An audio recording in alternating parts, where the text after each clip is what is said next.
Nous démarrons aujourd'hui avec un grand conférencier, avec un grand monsieur, le professeur Édouard Barr, et nous allons parler de climat et océan. Je voulais vous dire également que le professeur Édouard Barr, dont je vais vous parler un peu plus longuement, mais je ne déflorerai pas son sujet, dont il parlera bien mieux que moi, est le grand médaillé de la grande médaille Albert Ier section sciences de cette année 2014. Cette grande médaille qui existe maintenant depuis presque 100 ans, du temps du prince Albert Ier de Monaco, et qui est donnée à un scientifique d'envergure mondiale, reconnu par ses pairs dans le monde entier pour des travaux hors normes. Et c'est donc Édouard Barr qui aura cette médaille pour 2014. Et j'en profite, vous pouvez.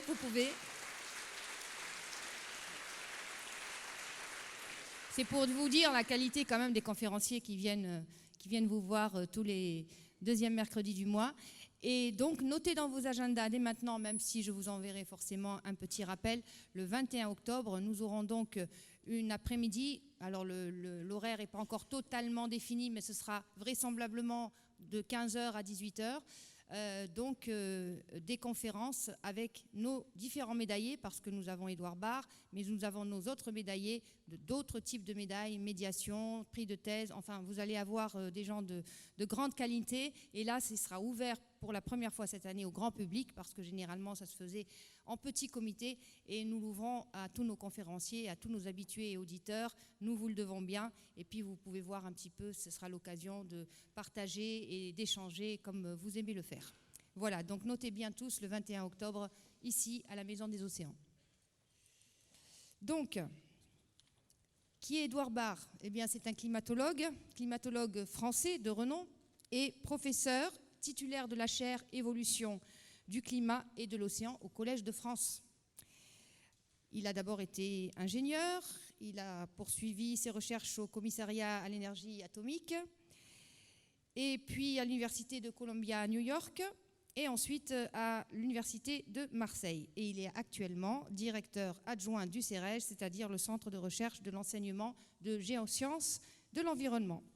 Il est également membre de l'Agence d'évaluation de la recherche et de l'enseignement supérieur et a été élu, en 2010, membre de l'Académie des sciences et du Conseil scientifique de l'Office parlementaire d'évaluation des choix scientifiques et technologiques. Je préfère lire pour ne pas écorcher ce titre illustre. Alors, ces travaux se situent entre l'interface de la climatologie, l'océanographie, mais également la géologie, et son objectif essentiel est de comprendre le fonctionnement naturel du système océan-atmosphère sur des périodes de temps allant de plusieurs centaines d'années, plusieurs siècles, jusqu'à des millions d'années. C'est aussi un écrivain prolifique, puisqu'il a également... attendez que je ne dise pas de bêtises, plus de 200 articles scientifiques, alors de rang scientifique très important, à son actif, plus d'une trentaine d'ouvrages de vulgarisation, des livres destinés au grand public. Et donc il a participé à des ouvrages qui sont bien connus, comme Une planète et des hommes, celui que tu m'as envoyé récemment, Climat et océan, une liaison dangereuse. C'est ça? Donc c'est très, très intéressant. Donc ces travaux ont été donc récompensés par plusieurs distinctions françaises et internationales, et comme je vous le disais, il va recevoir aussi cette distinction le 21 octobre prochain. Voilà, je ne parlerai pas davantage, je vous donne juste quelques petites nouvelles aussi de l'Institut. Vous connaissez la collection de l'Institut océanographique, hein. Nous avons eu plusieurs ouvrages qui ont donné aussi, qui ont donné lieu à des conférences sur ces thématiques. Nous avons eu la Méditerranée, les grands fonds, les requins, et l'ouvrage sur les méduses vient donc de sortir le 4 septembre. Vous l'avez quasi en avant-première, en tout cas, nous ne l'avons pas encore distribué, et donc vous pourrez le découvrir. Et pour faire le lien, ce sera d'ailleurs le thème de la conférence prochaine du 8 octobre, où vous aurez aussi un grand scientifique qui est Philippe Curie, et qui va parler des pullulations des méduses, la surpêche en cause. Mais place à notre conférencier Édouard Barr, climat et océan. Merci.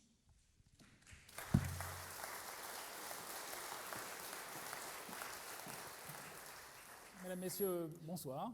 Donc c'est un grand plaisir en fait que d'être ici à chaque fois que je viens à cette maison des océans Institut océanographique, c'est toujours un grand plaisir. C'est un lieu chargé d'histoire et de sciences. Aujourd'hui, je remercie aussi l'Institut Nadia Ounaïs pour sa présentation très généreuse.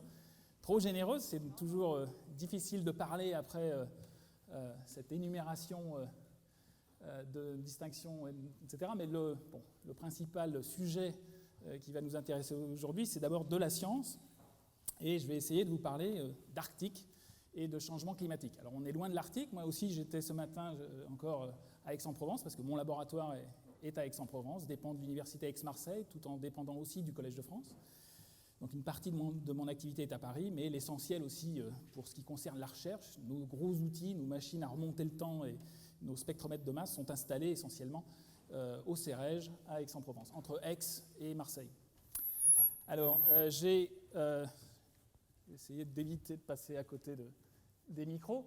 Donc aujourd'hui, ce que je vais essayer de vous montrer, en fait, c'est ce que l'on sait, les dernières nouvelles en fait, du front sur les problèmes de l'Arctique face au changement climatique. Alors pour remettre un petit peu les choses dans leur contexte, eh bien, il est important de vous remontrer cette courbe de changement climatique pratiquement depuis un siècle. C'est la courbe compilée des changements météorologiques moyennés par différents instituts de par le monde, de cette anomalie de température au cours du temps depuis pratiquement la fin du 19e siècle. Si vous avez une échelle de temps qui part depuis 1860 jusqu'à l'actuel, à chaque fois je mets une flèche pour vous montrer l'évolution du temps sur ces diagrammes.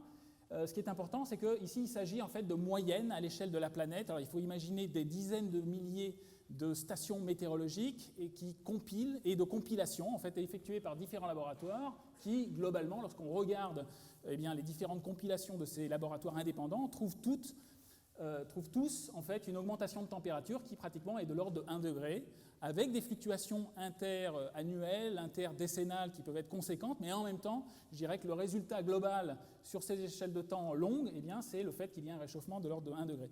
Ça, c'est ce qui concerne l'échelle de la planète. On appelle ça le réchauffement global ou réchauffement mondial.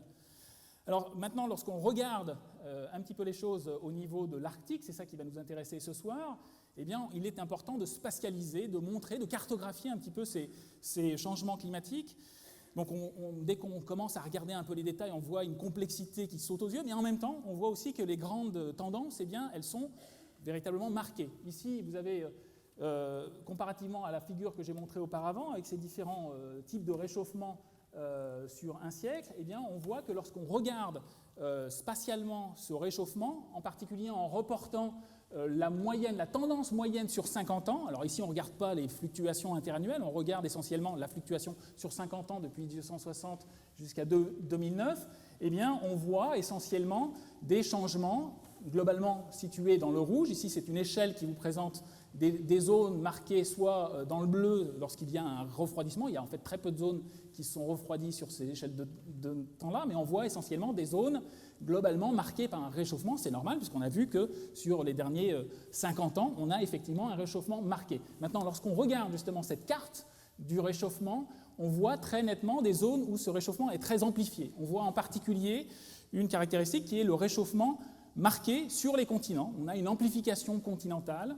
Et ce que l'on voit de façon très très nette aussi sur ce diagramme, en particulier aussi sur ce petit diagramme qui retranscrit en fait les moyennes en fonction des latitudes, on voit très clairement une amplification polaire arctique avec un changement, un réchauffement qui est pratiquement du double, voire du triple de ce qu'il est à l'échelle globale. Donc on a un réchauffement très important au niveau de la zone arctique et c'est ça qui fait en fait à la fois l'intérêt scientifique et en même temps qui est source d'inquiétude parce que le réchauffement, il est effectivement très marqué. Je dirais que lorsqu'on est sceptique, du réchauffement, il suffit de se tourner vers l'Arctique pour véritablement voir en marche ce réchauffement qui se propage.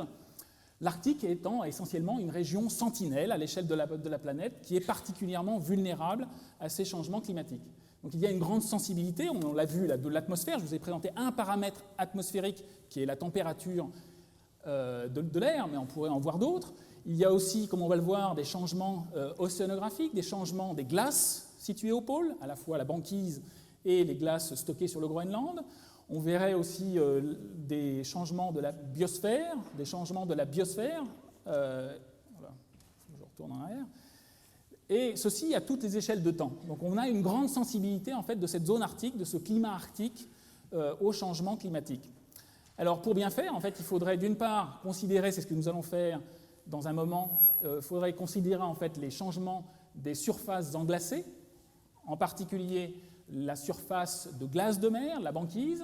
On verra aussi des changements qui intéressent la calotte du Groenland, qui est de nature un peu différente.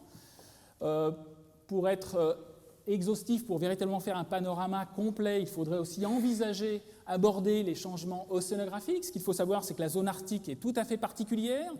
Il s'agit en fait d'une zone océanique, d'un océan arctique. On parle même de Méditerranée arctique parce qu'elle est entourée par des continents, elle est bordée par des continents, ce qui a une influence importante justement sur ce réchauffement. Mais en particulier, cet océan arctique échange des masses d'eau avec le Pacifique, mais notamment aussi au niveau de l'Atlantique Nord, du détroit de Fram, avec l'Atlantique Nord, et ces échanges qui peuvent être compliqués. Ici, il s'agit de cartographie des courants de surface, ici des courants à la fois de surface et de fond. On a des échanges en permanence entre les deux bassins océaniques, et ces bassins, ces changements, ces courants, en fait, peuvent varier dans le temps et avoir une influence, en fait, à l'échelle globale, notamment parce que la zone qui est située ici, ce que l'on appelle les mers nordiques, mer du Groenland, mer de Norvège et mer d'Islande, eh bien, ce sont les zones où il y a convection des masses d'eau en profondeur et formation des masses d'eau qui vont alimenter en fait, ce que l'on appelle la circulation thermohaline globale. Donc on peut avoir un effet océanographique des changements en Arctique qui auront un impact à l'échelle globale via ce détroit de Fram et ces échanges entre l'océan Arctique, la Méditerranée arctique et les mers nordiques.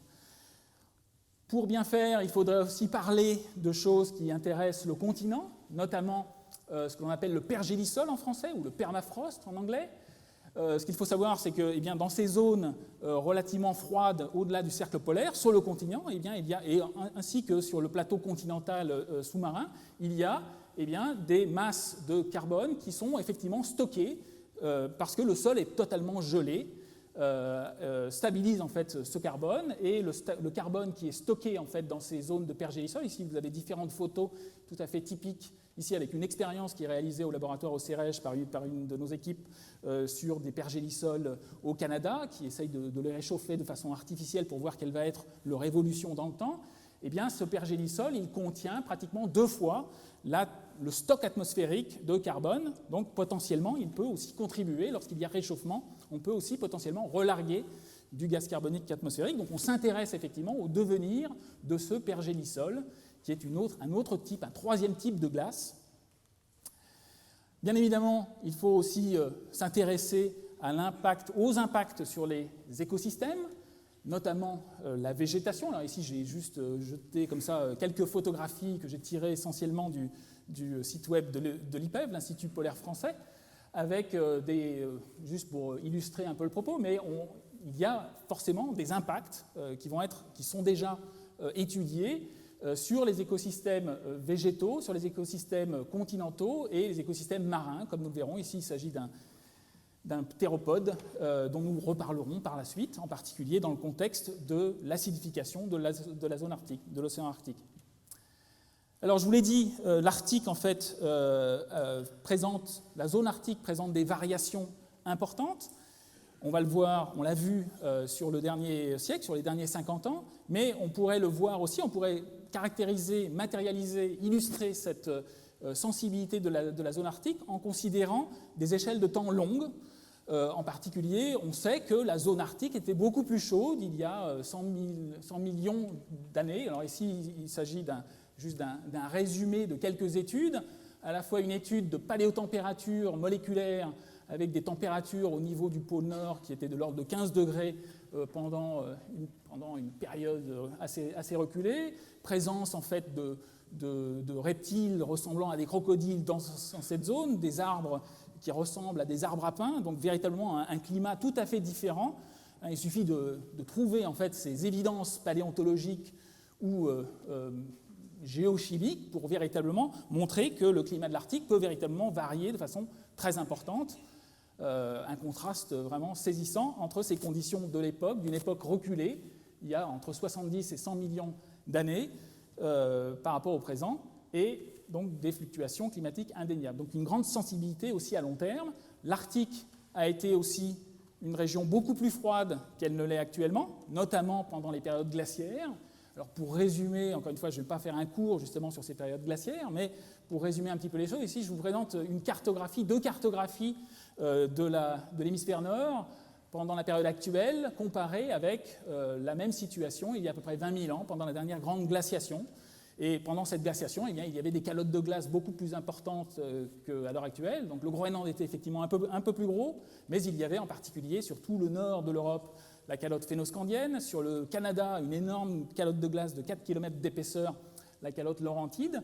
Et très clairement, ces fluctuations avaient un impact très important, de la glace de mer pratiquement jusqu'à des latitudes très faibles. Et à ce niveau-là, une baisse du niveau de la mer très conséquente, de plus de 120 mètres, ce qui fait que la connexion en particulier avec le Pacifique avait disparu. Donc des phénomènes qui peuvent être très importants. Alors ce qui est aussi très étudié par les paléoclimatologues, c'est vraiment notre métier, c'est de regarder comment la transition entre les deux états s'est effectuée, ce qu'on appelle la transition post-glaciaire ou la déglaciation. Et ça nous renseigne véritablement avec des phénomènes d'ampleur très importante sur les phénomènes de déglaciation et de disparition des calottes de glace. Et bon, je n'ai pas le temps en fait, de vous faire tout un cours justement sur ces problèmes de déglaciation, mais une des informations principales, c'est que lorsqu'on fait fondre en fait une calotte, à la fois la calotte phénoscandienne et la calotte laurentide, eh bien, les phénomènes peuvent être très saccadés et complexes. Donc ce n'est pas une fonte, je dirais, simple. Il faut effectivement étudier ces phénomènes. Et ces phénomènes qui ont eu lieu pendant des périodes reculées, entre 20 000 ans et 10 000 ans avant le présent, eh bien, nous renseignent un petit peu sur ce qu'est, en grandeur réelle, la fonte d'une grande calotte glaciaire. Alors, pour bien faire, non seulement il faudrait vous parler du passé assez reculé pour illustrer cette sensibilité de la zone arctique, mais il faudrait en particulier aussi vous parler du futur. Je devrais vous parler du futur, donc je vais le faire ici très rapidement. Ici, ce que je vous présente sur cette planche, en fait, ce sont les projections pour la fin du XXIe siècle dans la zone arctique, directement tirées du dernier rapport du GIEC, de l'IPCC, donc de 2013. Il faudrait les comparer avec les changements à l'échelle de la planète. Mais globalement, ce que l'on peut voir ici, il s'agit d'un diagramme représentant les températures jusqu'à la fin du XXIe siècle. On voit très clairement des changements, toujours à la hausse. Bon, c'est un peu, je dirais, toujours le même message. Il y a un réchauffement qui va s'amplifier, mais si l'on regarde les amplitudes et qu'on les compare avec le phénomène à l'échelle mondiale, on voit très clairement qu'il y a effectivement une amplification polaire. Par exemple, si l'on prend un des scénarios, je dirais, optimistes du GIEC, le scénario qui est représenté ici par les courbes bleu clair, derrière ces scénarios, il faut imaginer qu'il y a des émissions de gaz à effet de serre qui ont été supposées pour effectivement faire ces projections grâce à des modèles climatiques. Mais globalement, eh bien, à l'échelle mondiale, ce scénario converge vers une température de l'ordre de 3 degrés à l'échelle de la planète. Mais par contre, dans la zone polaire, ici, on est déjà à 7 degrés. Donc on a effectivement, dans le futur aussi, cette amplification polaire de pratiquement plus d'un facteur 2 sur les changements de température. Donc ça a forcément une influence indéniable sur le climat. Ici, il s'agit de... Bon, là, on n'arrive même plus à distinguer les continents, mais c'est sur la zone arctique, en fait, spatialiser les mêmes phénomènes. Des changements aussi qui vont intéresser l'hydrologie, avec des changements marqués des précipitations. Et toutes ces variations, en particulier les changements de température, auront une influence forcément sur le devenir de la calotte groenlandaise, et en particulier des fontes périphériques. Ces changements climatiques auront et ont déjà en fait, des impacts, des implications économiques. Alors on pourrait passer des heures, je pourrais vous faire une conférence en fait, à chaque fois sur chaque sujet que j'ai abordé là, avec à chaque fois une planche, des implications économiques. Alors une des plus voyantes, je dirais, à l'heure actuelle, c'est effectivement l'ouverture des routes de navigation au travers de l'Arctique. Ce qu'il faut savoir, on pourrait représenter un histogramme, c'est qu'il y a essentiellement 2 voies navigables, la voie du nord-est et la voie du nord-ouest, et que ces routes sont effectivement pratiquées de plus en plus. Ici, j'ai juste résumé en 3 chiffres, 4, il y a plus de 48 navires en 2012 qui sont passés en Arctique. Et à l'heure actuelle, ça devient effectivement une voie commerciale. Sur le diagramme de droite, en fait, sur les 2 planches, sur les 2 cartographies de droite, sont représentées les comparaisons entre les trajets Tokyo-New York en empruntant le passage du nord-ouest à travers l'Arctique ou en prenant le canal de Panama. Donc on a une économie de carburant qui est indéniable lorsqu'on passe par la zone arctique. Et dans le cas du passage entre l'Asie et l'Europe, soit à travers la mer Rouge et le canal de Suez, l'économie est encore plus marquée, sans mentionner d'autres problèmes qui sont liés justement à ces longues traversées. Donc il est clair que ces routes arctiques vont être très empruntées et commencent déjà à l'être. Donc des problèmes économiques qui commencent à être très voyants.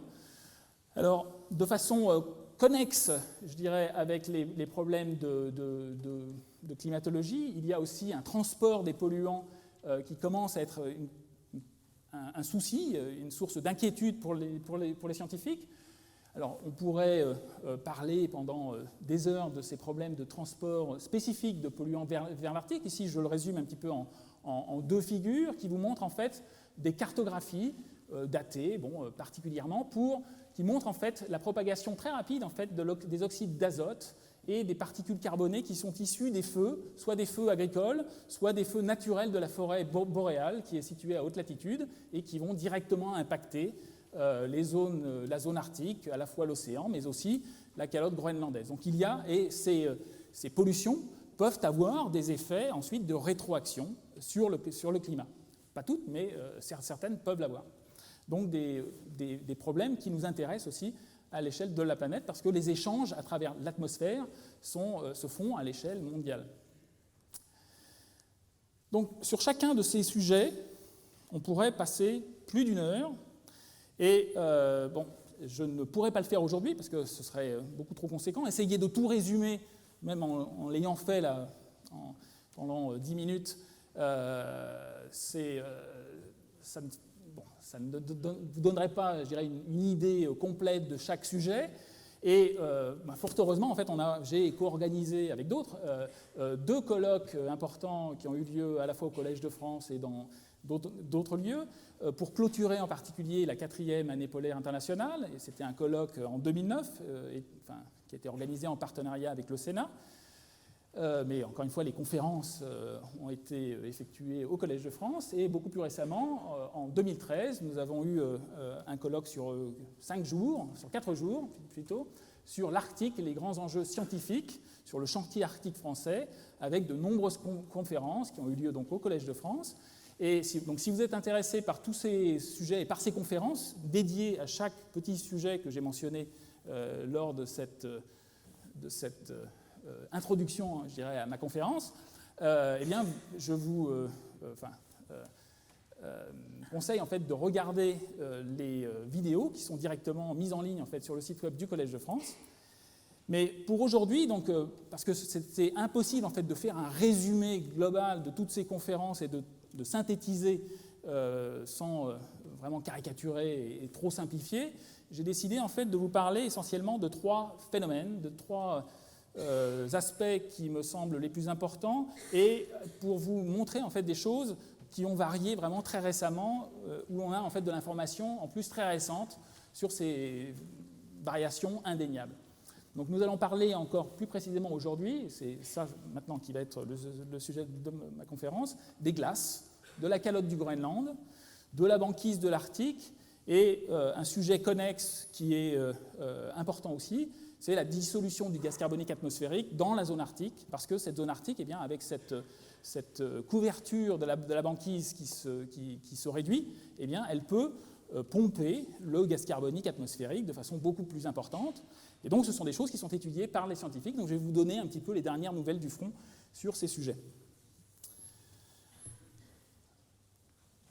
une calotte de glace, alors je vais vous parler maintenant du Groenland. Une calotte de glace, elle évolue dans le temps, mais en même temps, elle peut rester stable au point de vue de sa masse. Sa masse peut rester stable, mais cet équilibre apparent d'une calotte de glace est toujours un équilibre dynamique. C'est-à-dire que ce n'est pas parce qu'on a une masse de glace qui reste stable au cours du temps qu'il n'y a pas des courants, enfin des mouvements à l'intérieur de cette calotte de glace et des apports et des pertes de cette calotte de glace. En permanence, une calotte de glace, alors ça peut être l'Antarctique ou ça peut être le Groenland ou ça peut être des calottes de glace du passé comme la Laurentide qui était située sur le Canada, en permanence, une calotte de glace gagne de la masse au niveau de son sommet avec précipitation de neige qui a tendance ensuite à se compacter sous forme de glace, mais il y a aussi une perte, parce que sinon, si on avait uniquement un gain de masse en permanence, la calotte croîtrait indéfiniment. Forcément, cette calotte de glace perd en fait de la masse sous la forme de deux phénomènes. D'une part, une fonte superficielle, qui est symbolisée ici, qui peut se passer à la fois sur le continent ou qui peut être rejetée à la mer, et d'autre part, des mouvements internes à la calotte de glace avec rejet de glace sous la forme d'icebergs qui vont directement se propager et se fondre en fait dans l'océan. Donc ces deux phénomènes sont importants pour le Groenland. Grosso modo, c'est à peu près moitié-moitié. On a une fonte de glace, une fonte du Groenland en permanence et une perte de masse du Groenland aussi en périphérie au niveau des glaciers, formation d'icebergs. Mais ça, c'est quelque chose qui est naturel et qui permet à une calotte de glace de rester stable et d'avoir des fluctuations interannuelles ou interdécennales, mais en même temps, elle peut être aussi déstabilisée, soit avec une croissance plus importante, soit avec une diminution. Alors, la fonte de glace par fonte estivale, par superficielle, c'est quelque chose de bien connu. Ici, je vous présente juste quelques photos qui vous montrent en fait des lacs, ce qu'on appelle des lacs supraglaciaires, qui se forment en été, qui illustrent un petit peu ce qu'est la fonte estivale, qui représente à peu près la moitié du bilan de masse, de perte de masse annuellement au Groenland, naturellement. Alors ce qui est important, c'est que depuis quelques années, en particulier grâce à la couverture globale des satellites, depuis la fin des années 70, on a la preuve en fait, qu'il y a une évolution de ces surfaces de fonte estivale que l'on peut illustrer ici en fausse couleur avec une comparaison sur le Groenland des surfaces qui présentaient une fonte estivale en 92, qui sont représentées ici en rouge, en rose, et en 2005, vous avez une surface qui était beaucoup plus importante, donc une évolution, une augmentation de ces surfaces qui ont tendance à fondre. Ici, vous avez une courbe qui évolue depuis la fin des années 70 jusqu'à l'année 2009 avec une évolution, une progression et des fluctuations interannuelles qui sont indéniables, mais en même temps une tendance de fond qui est aussi indéniable sur le fait que la fonte estivale a tendance à augmenter. Et ça, c'est complètement lié au réchauffement à long terme que nous avons vu au départ.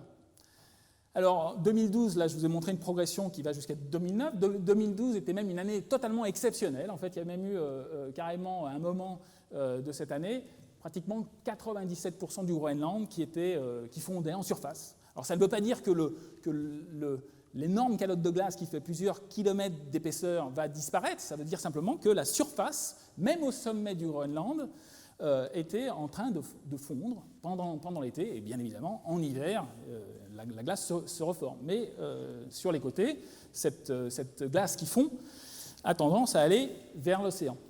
Alors, ce qui nous intéresse lorsqu'on essaye de comprendre le devenir d'une calotte de glace, c'est pas seulement de regarder la fonte estivale, mais c'est aussi de faire le bilan de masse, savoir si effectivement elle en perd ou si elle en gagne. Donc, il faut comparer les gains et les pertes. Et il y a plusieurs techniques maintenant. Alors, il y a des techniques de terrain, mais qui ont quand même leurs limitations. Et depuis quelques années, c'est véritablement les données satellites en fait, qui permettent véritablement de quantifier les bilans de masse, notamment de la calotte du Groenland. Il y a trois techniques essentielles pour étudier le bilan de masse des calottes de glace. D'une part, des techniques où l'on mesure la hauteur de cette glace, savoir si elle diminue ou si elle augmente en hauteur, ce qu'on appelle des techniques altimétriques. Alors ici, vous avez un satellite altimétrique célèbre dans le domaine IceSat, et des cartographies qui permettent de cartographier les changements de la hauteur de la glace, donc on va y revenir. Il y a d'autres techniques en fait, qui permettent, par des techniques d'interférométrie, de mesurer les vitesses d'écoulement des glaciers, et essentiellement de matérialiser le fait que ce sont les glaciers périphériques qui coulent très rapidement, véritables fleuves de glace en périphérie de la calotte groenlandaise, ce serait vrai aussi en Antarctique. Donc on voit, alors ici, bon, c'est une reconstitution qui a été générée par des chercheurs, en particulier un Français, Eric Grignot, qui est en Californie et qui travaille sur ce sujet en reconstituant par interférométrie les vitesses d'écoulement des glaciers périphériques. Et depuis le début des années 2000, eh bien, il y a des satellites en fait, qui permettent carrément de peser le Groenland, de peser les masses de glace, qu'on appelle avec des techniques de gravimétrie.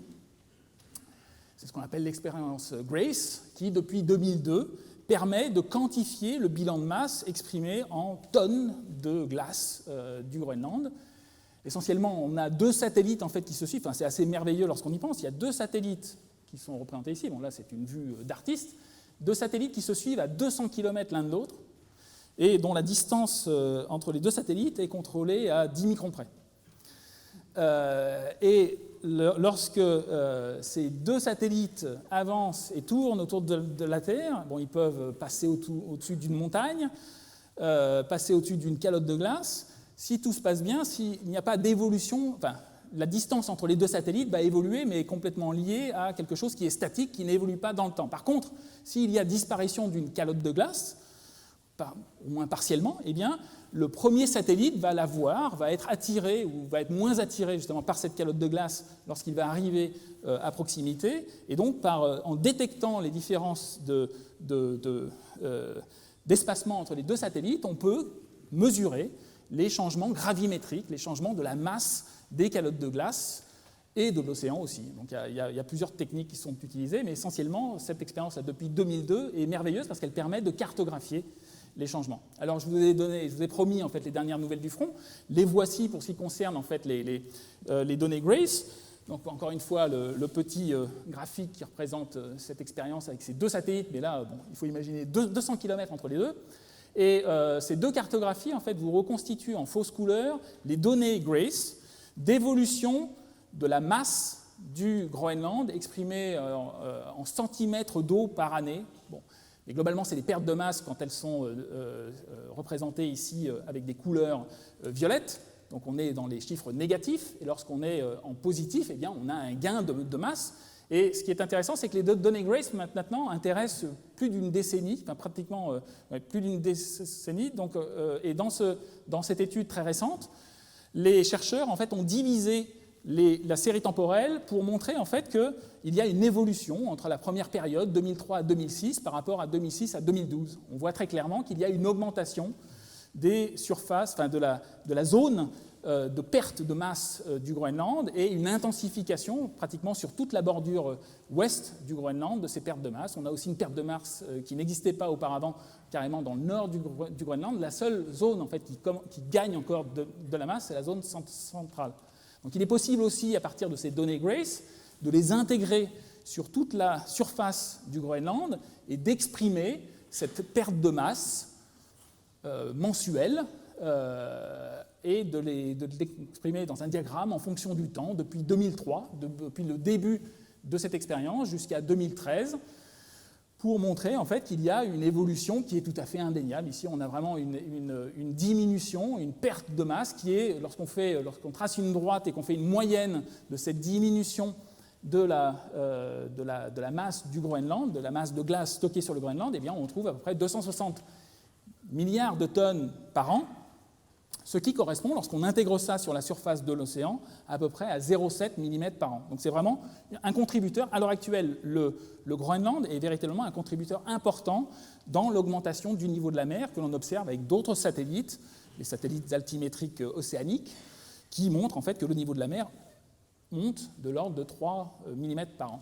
Donc le Groenland est un contributeur indéniable. Ce que l'on peut voir aussi, c'est qu'il y a des fluctuations naturelles. On voit le cycle saisonnier. C'est très clair que chaque année, on a un cycle saisonnier. De la masse de glace est stockée en hiver. elle est relarguée en été, mais on voit aussi cette tendance à long terme. Et ce que l'on voit aussi, c'est que ce n'est pas une droite, c'est quelque chose qui a tendance à s'accélérer. On voit notamment que la marche, on voit une marche en escalier là, qui correspond à l'été 2013, avec pratiquement quelque chose qui correspond à 1 mm par an sur cette tendance. Donc des changements qui sont tout à fait indéniables sur des constantes de temps importantes. Alors, un des avantages en fait, des données GRACE, c'est qu'elles n'ont pas une résolution spatiale très précise. Donc, on a des tendances cartographiques qui ne sont pas très précises. Et il faut d'autres données, en particulier des données d'autres satellites, de satellites altimétriques, en particulier du dernier né de la génération qui s'appelle Cryosat, qui est un satellite de l'ESA, de l'European Space Administration. Et donc ce satellite Cryosat qui est utilisé depuis 2010 permet, il y a quelques années en fait, de mesures qui ont été utilisées et publiées très récemment, en 2014, pour cartographier l'évolution en hauteur, le DH sur DT, au cours du temps. Donc toutes les zones rouges en fait, perdent de la hauteur et correspondent finalement peu ou prou au changement de masse que je vous ai montré. Le Groenland perd de la masse et perd de la hauteur, ce qui est cohérent. Mais avec les données satellites, par altimétrie, on peut les localiser de façon encore plus fine. On voit en particulier que la perte de masse est très concentrée au niveau de certaines zones, notamment ce que l'on appelle des glaciers émissaires côtiers, donc des glaciers qui sont ancrés en fait, sur la calotte du Groenland, mais qui ont accès à la mer, notamment le glacier très célèbre de Jakobshavn. Je vais vous montrer quelques photos. Ici, vous avez des glaciers, des icebergs qui sont issus directement du fjord d'Ilulissat, qui tapent directement dans la calotte du Groenland. Ici, il s'agit d'une vue aérienne où vous voyez le fjord avec des icebergs tabulaires qui sont issus directement de la calotte du Groenland, que l'on voit vraiment tout à fait au fond. Et lorsque l'on cartographie au cours du temps la retraite de ce glacier, eh bien, on voit qu'elle est très importante. Le glacier a subi une accélération de pratiquement un doublement de sa vitesse instantanée, exprimée en kilomètres par an, au cours des dernières décennies. Donc on a véritablement une accélération tout à fait caractéristique qui est en partie responsable de cette augmentation du niveau de la mer liée au Groenland. Donc des glaciers, une fonte qui est très localisée. Alors il y a ici une autre vue justement qui compare en fait une vue satellite cartographique de 85 où on voit le front du glacier, on voit les lignes d'écoulement, donc là il s'agit carrément d'une photographie satellite, on voit les icebergs au niveau du fjord. Ici la photo équivalente pour 2008, on voit que carrément maintenant le fjord et la zone avec les icebergs tabulaires, en fait, elle est carrément en contact direct avec la calotte du Groenland qui démarre à ce niveau-là. Alors il y a plusieurs mécanismes en fait, qui ont été proposés, je ne vais pas entrer dans les détails, il y a plusieurs types de mécanismes qui ont été étudiés, notamment les effets de lubrification par l'eau de fonte. Alors ce qu'il faut savoir, c'est que je vous ai montré tout à l'heure que chaque année, la calotte du Groenland fondait partiellement en surface, c'est la fonte estivale, et il y a des crevasses un peu partout au Groenland, et cette eau, elle peut pénétrer dans les crevasses, et à certains niveaux, elle peut carrément pénétrer jusqu'à l'interface entre la roche et le glacier. Et dans ce cas-là, elle peut avoir un effet de lubrifiant. Elle peut lubrifier le contact entre la roche et le glacier et accélérer, ça a tendance finalement à accélérer le mouvement du glacier. C'est en fait ce qui est représenté sur ce diagramme de droite, avec formation de fonte en surface, connexion avec des crevasses et lubrification en base de la calotte. Alors, ce sont des choses qui sont étudiées, mais finalement, les dernières nouvelles montrent en fait que ce n'est pas ce mécanisme-là qui est prépondérant pour expliquer les pertes de masse au niveau du glacier de Jakobshavn. Et ça, on le doit à des études de comparaison entre le réchauffement océanique et l'évolution de la calotte de glace. Encore une fois, tout est connecté en climatologie, puisque les différentes enveloppes, glace, atmosphère, océan, sont en contact en permanence. Il faut en fait les étudier en parallèle. Et en étudiant de façon assez fine le réchauffement océanique de la mer du Labrador, en particulier à la proximité justement de ce glacier de Jakobshavn, les scientifiques ont pu montrer en fait qu'au travers, il y a eu une évolution en fait dans le temps, un réchauffement indéniable des masses d'eau à proximité de ce glacier. Et comme ce glacier, c'est un glacier émissaire côtiers qui avaient directement accès à la mer, eh bien, le réchauffement marin a eu une influence directe sur le front du glacier, et c'est ça qui a commencé à accélérer la perte de masse de ce glacier de Jakobshavn. Donc ça, ce sont des choses qui ont été publiées à la fin des années 2000, mais qui montrent en fait que dans ce cas-là, c'est l'océan, le réchauffement océanique, qui est issu aussi du réchauffement atmosphérique, qui a une influence directe sur cette perte de masse du Groenland. Donc une fonte qui peut être accélérée par des phénomènes de contact entre l'océan et le continent. Alors il y a un autre type de glace. Pour l'instant, je vous ai parlé, j'ai essayé de vous convaincre en fait qu'il y a des changements importants au niveau du Groenland qui déjà ont tendance à faire augmenter le niveau de la mer. On parle maintenant de 0,7 mm par an en moyenne, probablement plus de l'ordre de 1 mm par an pour les dernières années. Maintenant, il y a un autre type de glace au niveau de la zone arctique, qui est la glace de congélation de l'eau de mer, qui n'a pas tendance à faire varier le niveau de la mer, mais c'est une glace qui est aussi importante en climatologie, qui forme, tout d'abord, au départ, lorsque l'océan a une température qui descend en dessous de moins 2 degrés, eh bien, il peut y avoir formation, congélation de l'eau de mer. Donc au départ, il y a des cristaux qui vont être disséminés, et ces cristaux vont ensuite se regrouper, former des glaces en crêpe, pour ensuite évoluer sous la forme d'une banquise beaucoup plus compacte. Ici, des vues typiques de banquise. Et cette banquise, elle peut aussi s'épaissir, devenir pluriannuelle, avoir plusieurs mètres d'épaisseur, quelquefois se fracturer aussi avec l'action du vent. Donc tous ces phénomènes, se recouvrir de neige, ce qui peut être très important aussi pour les problèmes de bilan radiatif. Donc on va avoir une complexité de cette glace, de cette deuxième glace polaire, qui est la zone de banquise. Alors ce qu'il faut avoir en tête, c'est que cette banquise, eh bien, elle se forme et se déforme chaque année. Il y a un cycle saisonnier, qui est lié au cycle saisonnier des températures en Arctique, qui est très important, mais il y a toujours une fraction résiduelle à la fin de l'été, en septembre, à la mi-septembre, de pratiquement 6 millions de kilomètres carrés de glace de banquise. Ici, bon, ça, il s'agit d'une vue en fait, qui représente une cartographie pour l'année 2006 de comparaison entre l'état en mars, qui correspond à l'hiver, et de l'hémisphère nord, et septembre, la fin de l'été. Donc on a un cycle saisonnier de cette glace de mer, de cette banquise, qui est très importante. On a pratiquement un facteur 3 entre les deux états, mais on a toujours de la glace de mer pérenne en fin d'été, qui a tendance ensuite à recroître au cycle saisonnier suivant. Alors le problème, c'est que depuis quelques années, en particulier avec la couverture globale que donnent les satellites, on voit une évolution dans le temps de cette couverture de la glace en fin d'été, une retraite en fait de la couverture de la banquise en fin d'été. Donc là, je vais essayer de faire marcher une petite animation en fait qui est... non, il faut que je retourne là-bas. Une petite animation en fait, qui a été compilée en fait, par le National Snow and Ice Data Center, qui est le principal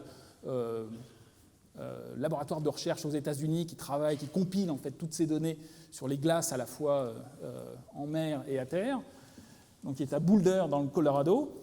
Et donc cette petite animation va vous présenter au cours du temps l'évolution pour chaque année en fin d'été avec une vue cartographique liée à des données satellites. Donc c'est reconstitué en fausse couleur avec des images d'artistes, mais encore une fois, il faut imaginer qu'il y a beaucoup de données satellites, de plusieurs satellites qui sont groupés pour former ces images et montrer qu'au cours du temps, depuis la fin des années 70, le début des premiers outils satellites pour la climatologie, on voit une diminution, une érosion en particulier avec des à-coups, un à-coup en 2007, et vous allez le voir, on a une diminution aussi très conséquente en 2012, donc une évolution indéniable. Alors on aurait pu continuer cette évolution dans le temps. Ce qui est important, c'est aussi d'avoir une perspective à long terme. Ici, ce qui est représenté, ce sont uniquement les données satellites. On peut poursuivre l'enregistrement en tenant compte en fait, non seulement des données satellites, qui sont très précises, mais qui ne couvrent que la période depuis 1978, et ce qui nous intéresse, c'est d'avoir une vue, je dirais, à l'échelle du siècle, avec des observations de terrain qui sont présentes, qui ne sont pas aussi précises, mais qui permettent de remonter pratiquement jusqu'aux années 50, et pour montrer en fait, que l'évolution vue depuis 1978, eh bien, elle est continue, c'est quelque chose qui a évolué pratiquement depuis la fin des années 60 jusqu'à la période actuelle. Donc on a une longue tendance d'érosion. Alors je vous ai montré une petite vue avec l'année 2012. Je vais vous montrer aussi la situation aujourd'hui. Alors en fait, ce n'est pas la situation aujourd'hui, c'est la situation hier, qui est disponible en fait pratiquement en temps réel avec les collègues du NSIDC. Vous avez la surface représentée pour le 8 septembre de la surface en glacé au niveau du pôle nord, qui est représentée ici en blanc. La zone représentée ici en rouge, c'est la moyenne sur la période de 81 à 2010. Donc on voit qu'on est déjà en dessous, on a une surface qui est plus petite. Et ce qui est représenté sur la droite, en fait, c'est le cycle saisonnier avec l'année 2014 qui n'a pas encore atteint le minimum de fin septembre. Donc on est ici à peu près encore en évolution. Alors il est très clair que cette année, on n'atteindra pas le minimum qui a été observé en 2012, mais il est indéniable non plus que l'évolution de 2014, elle fait partie de cette longue tendance, elle est très en dessous la moyenne 1981-2010. Donc on est effectivement sur cette pente de diminution à long terme de la banquise de fin d'été. Alors il n'y a pas que l'évolution de la couverture en surface qui inquiète les scientifiques et qui est étudiée. Il y a aussi l'épaisseur qui peut être étudiée avec les satellites altimétriques en particulier. On peut calculer, on peut mesurer l'épaisseur de la banquise. Il est aussi possible, en étudiant l'état de surface avec d'autres satellites, d'étudier, de reconstituer les zones avec de la glace pérenne, pluriannuelle, et en la distinguant des zones où la glace est très récente. Donc c'est ça qui est représenté en fait, sur ces deux cartographies qui correspondent à l'état en mars 85 et en mars 2011. Et encore une fois, entre les deux, on a toute la succession. Les zones représentées ici en bleu sombre montrent en fait la glace pluriannuelle que l'on distingue de la glace annuelle, qui a tendance ensuite à fondre pendant le cycle saisonnier. Donc ce que l'on voit essentiellement, c'est une diminution de la couverture de cette glace pluriannuelle, qui est indéniable aussi. Il y a d'autres données qui n'étaient pas prévues par les scientifiques, mais qui sont venues alimenter et je dirais, compléter le faisceau de données justement sur ces évolutions de la banquise. Une déclassification en fait, des mesures sonars des sous-marins militaires américains qui montrent en fait que qui permettent en fait de poursuivre l'enregistrement. Alors ce n'est pas aussi précis que les données satellites ICESat sur les dernières années, mais ça permet d'avoir une vue beaucoup plus longue, de remonter jusqu'aux années 80 ou fin 70, pour montrer en fait que l'épaisseur de la banquise a pratiquement diminué d'un facteur 2 sur cette échelle de temps. Donc on a non seulement une banquise qui est en train de se réduire en fin d'été au point de vue de sa surface, mais on a une épaisseur et qui est en pleine évolution. Alors, l'évolution de la banquise, c'est à la fois un symptôme du réchauffement, mais c'est aussi important climatiquement parce qu'elle a aussi une action sur le climat. Cette banquise, en fait, elle isole l'océan en réfléchissant, elle sert un petit peu de miroir, de réflecteur, et ça, c'est lié essentiellement au fait que le coefficient de réflexion, ce qu'on appelle l'albédo, est très différent entre une surface englacée, en particulier si elle est recouverte de neige, où le coefficient de réflexion peut être de pratiquement 90%, avec un coefficient d'albédo de l'ordre de 0,9, alors que lorsque l'océan est libre, eh bien, l'essentiel du rayonnement solaire peut pénétrer, n'est pas réfléchi et peut pénétrer dans les masses d'eau. Donc il est très clair que la retraite ou la disparition de cette surface englacée va avoir tendance à augmenter la pénétration du rayonnement solaire naturel dans les masses d'eau de surface. Et comme ces masses d'eau de surface vont se réchauffer avec ce rayonnement solaire supplémentaire, eh bien, ça va avoir tendance à faire fondre encore plus cette banquise en fin d'été. Donc on a typiquement ce que l'on appelle une rétroaction positive. Alors, on compte positivement en climatologie lorsque on a une amplification du phénomène perturbateur. Alors, une amplification positive, ce n'est pas positif pour le climat, mais c'est négatif dans ce cas-là, si on considère qu'il faut préserver la stabilité du climat, mais en termes climatiques, on compte ça comme une rétroaction positive du recul de la banquise. En d'autres termes, en termes français, c'est ce qu'on appelle un cercle vicieux. On a une amplification qui a tendance finalement à faire disparaître cette couverture de banquise qui, pour le prochain siècle, a beaucoup de chances en fait, de disparaître complètement en fin d'été. Alors, pourquoi est-ce que il y a un autre aspect, un dernier aspect dont je voulais vous parler aujourd'hui, qui est connecté justement à ces problèmes de fonte de banquise, qui est que cet effet de miroir de la banquise, de cette glace de mer qui est indéniable, qui est bien étudiée, eh bien, il est complémentaire d'un autre effet, qui est un effet, on va dire, de couvercle, parce que cette banquise, en fait, elle isole l'océan Arctique des échanges de gaz avec l'atmosphère. Donc on a un effet de couvercle, hein, les échanges de gaz sont moins importants, sont freinés par cette présence de banquise. Alors c'est quelque chose qui est étudié, notamment parce que, encore une fois, le réchauffement est en partie lié au gaz carbonique atmosphérique que nous émettons en permanence. Et bon, encore une fois, il faut se soucier justement de cette source de perturbation du bilan radiatif de la Terre, qui est l'augmentation de gaz carbonique atmosphérique. Donc je vais résumer un petit peu les choses, bon, c'est juste pour replacer un petit peu ce sujet dans son contexte. Ici, vous avez une planche en fait, qui vous présente l'évolution dans le temps du gaz carbonique atmosphérique. Alors le diagramme, histogramme ici, représente juste la comparaison exprimée en ppm, de concentration du gaz carbonique, partie par million, donc 0,03%, 300 ppm. Ça, c'était l'état pré-industriel à la fin du 19e siècle. Et à l'heure actuelle, aujourd'hui, on est pratiquement à 400 ppm, donc on a pratiquement augmenté de 100 ppm la teneur atmosphérique pré-industrielle naturelle.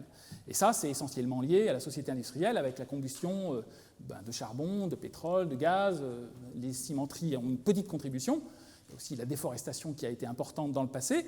Et ce qui est important aussi de bien avoir en tête, c'est que lorsque l'on fait une comparaison, souvent lorsqu'on vous montre un diagramme de l'augmentation de gaz carbonique au cours du temps, on vous le montre en ppm. Ce qui est intéressant dans ce diagramme, qui est complémentaire de tout ce que vous avez pu voir par ailleurs, c'est qu'on a représenté l'évolution dans le temps en stock de CO2 exprimé en gigatonnes de carbone par an, ou en pétagrammes. En fait, les scientifiques utilisent le pétagramme, 10 puissance 15 grammes de carbone. Donc ce qui est important, c'est que sur ce diagramme, l'autre diagramme qui est situé sous l'histogramme, ce qui est représenté en noir, en fait, c'est l'évolution dans le temps du stock atmosphérique de CO2, exprimé en pétagrammes de carbone atmosphérique. Et le trait pointillé, la courbe en pointillé, représente nos émissions. Ce que l'on voit, c'est que les émissions, elles sont bien supérieures au stock atmosphérique. Pratiquement, il y a un facteur 2 à l'heure actuelle, c'est-à-dire que la moitié du gaz carbonique anthropique a quitté l'atmosphère. Et essentiellement, on a été finalement sauvé par l'océan parce que quand on fait le bilan comme ça sur toute la période industrielle, c'est essentiellement le puits océanique qui a permis de contenir cette augmentation de gaz carbonique. Une grande partie, la différence entre les deux courbes, en fait, provient essentiellement du fait qu'une grande partie de nos émissions de gaz carbonique va dans l'océan, ne reste pas dans l'atmosphère, va dans l'océan et potentiellement peut aller dans l'océan arctique, comme on va le voir. Alors ce gaz carbonique anthropique, partiellement, il pénètre notamment au niveau des zones froides de l'océan pour ensuite être transporté par les courants intermédiaires et profonds. Donc ça, c'est une vue cartographique, en fait, une vue une coupe en fait au travers de l'océan Atlantique. C'est juste un exemple qui vous présente en fonction de la profondeur et en fonction des latitudes la concentration en gaz carbonique anthropique qui a pénétré dans ces masses d'eau. Donc, ce que l'on voit, c'est essentiellement que le gaz carbonique, c'est logique, il a pénétré essentiellement dans les masses d'eau de surface. Mais on voit de façon aussi indéniable que la pénétration elle est prépondérante dans les zones froides. C'est simple à comprendre parce que la dissolution des gaz est plus importante dans les eaux froides, mais on voit aussi une pénétration importante en profondeur à la faveur des courants océaniques. Alors, pour ce qui concerne l'Arctique, les choses sont compliquées parce que justement, il y a ce couvercle, il y avait ce couvercle, ou il y a en permanence ce couvercle qui a tendance à se réduire. En fait, sous la banquise, l'eau de surface, elle n'est pas en équilibre avec l'atmosphère. Elle ne peut pas s'équilibrer à cause de cet effet de couvercle lié à la banquise. Alors, il y a des données.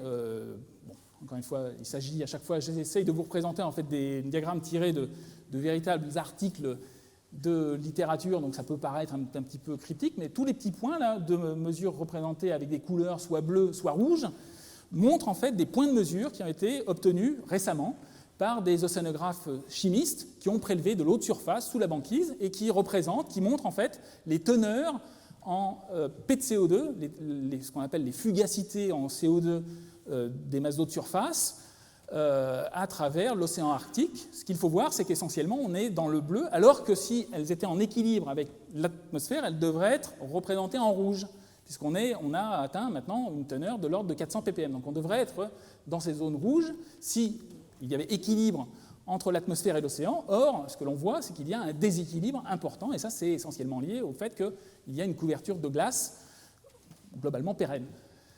Alors,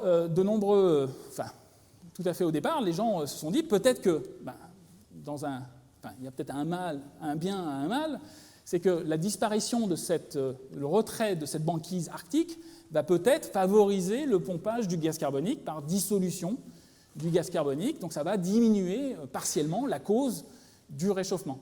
Alors fondamentalement, c'est tout à fait vrai, c'est une rétroaction, ce qu'on appelle une rétroaction négative, c'est-à-dire que là, on a tendance à diminuer la perturbation de départ, mais les études récentes, en fait, montrent que cette rétroaction négative, liée au pompage du gaz carbonique lorsque la couverture de glace disparaît, en fait, elle est faible. Alors ici, je l'ai résumé, je n'ai pas essayé de vous le décrire, mais ça, c'est tiré d'une étude récente, il y en a plusieurs dans la zone du bassin du Canada. Il s'agit en fait d'un trajet, d'un bateau océanographique, avec des scientifiques qui ont collecté de l'eau de surface, à la fois sous la banquise qui est représentée ici, et dans les surfaces qui ont été déglacées. Alors ce qui a été vu, ce qui a été étudié, ce qui a été mesuré dans tous ces échantillons, chaque petit point, là, on a l'impression que c'est une courbe continue, mais en fait ce sont des points de mesure. Ce qui a été fait, ce sont des mesures de P de CO2 en surface. Ce que cela montre, c'est qu'essentiellement, la couche d'eau de surface se charge très rapidement en gaz carbonique, mais malheureusement, en fait, elle reste stratifiée parce qu'en plus, l'eau de fonte, elle a une salinité qui est très faible et donc une densité faible, et donc ces masses d'eau, en fait, elles vont rester en surface. Donc elles ne vont pas avoir tendance à séquestrer le carbone. Donc malheureusement, pour la perturbation du gaz carbonique atmosphérique, cette rétroaction liée à la disparition de la glace de mer en fin d'été, elle est relativement faible. Ce n'est pas elle qui va permettre d'éponger nos émissions de gaz carbonique atmosphérique. Mais il est indéniable que c'est un problème important en climatologie. Alors il y a une deuxième conséquence, et ça va être un petit peu le sujet final en fait, de ma conférence. Il y a une deuxième conséquence qui est un peu fortuite. Le gaz carbonique, c'est à la fois un gaz à effet de serre qui a tendance à réchauffer notre atmosphère par essentiellement absorption des infrarouges, mais c'est aussi un acide. Lorsqu'il se dissout dans l'océan, il a tendance à s'hydrater pour former ce que l'on appelle l'acide carbonique.